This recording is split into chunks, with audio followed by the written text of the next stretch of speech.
Bonjour à tous et bienvenue pour cette nouvelle vidéo. Aujourd'hui, c'est une vidéo un peu particulière puisque nous sommes en grève.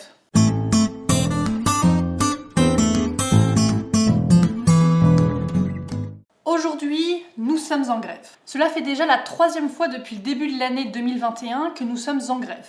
Les deux premières fois, je travaillais, donc je n'ai pas pu faire de vidéo, mais aujourd'hui, même si je suis officiellement en grève, je ne travaille pas, donc je peux faire cette vidéo. Tout d'abord, je voulais remercier déjà toutes ceux et celles qui nous ont soutenus lors de ces deux premières grèves de cette année. On n'a encore rien obtenu, alors on continue. Est-ce que vous savez exactement finalement pourquoi est-ce que l'on fait grève? Depuis plus de 200 ans, la profession de sage-femme est reconnue comme une profession médicale à part entière. Ça veut dire qu'on peut prescrire des médicaments, qu'on peut prescrire des arrêts de travail et qu'on peut suivre de manière complètement autonome nos patientes. Qu'est-ce que cela veut dire? Ça veut dire qu'on est 100% responsable de nos actes et de nos patientes.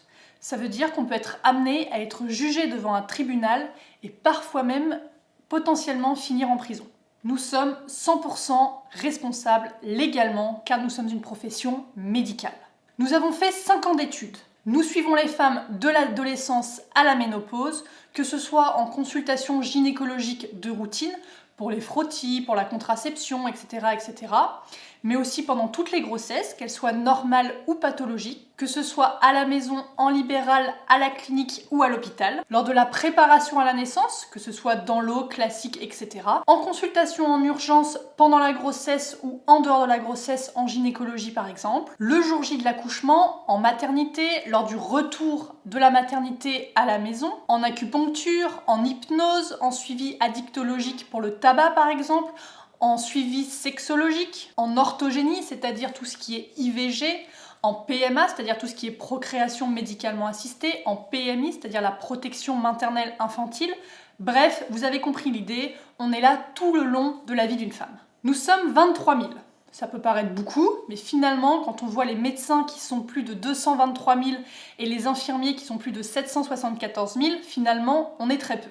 En plus, je ne sais pas si cela a un lien, mais on n'est quasiment que des femmes pour nous occuper des femmes. On est 23 000 et on n'est pas écoutés. Tout d'abord, on a été oublié lors du Ségur de la santé, c'est-à-dire qu'ils ont convoqué beaucoup de représentants des professions médicales et paramédicales, mais ils n'ont convoqué aucun représentant de sage-femme pour une négociation d'augmentation des salaires. Pourtant, nous sommes là tous les jours, toutes les nuits, les jours fériés, les week-ends et même les jours de grève.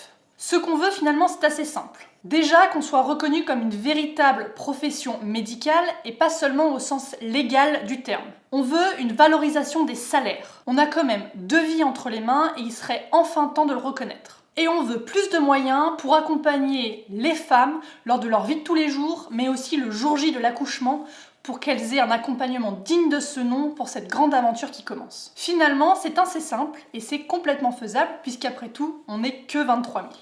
Merci de relayer ce message, merci pour votre soutien.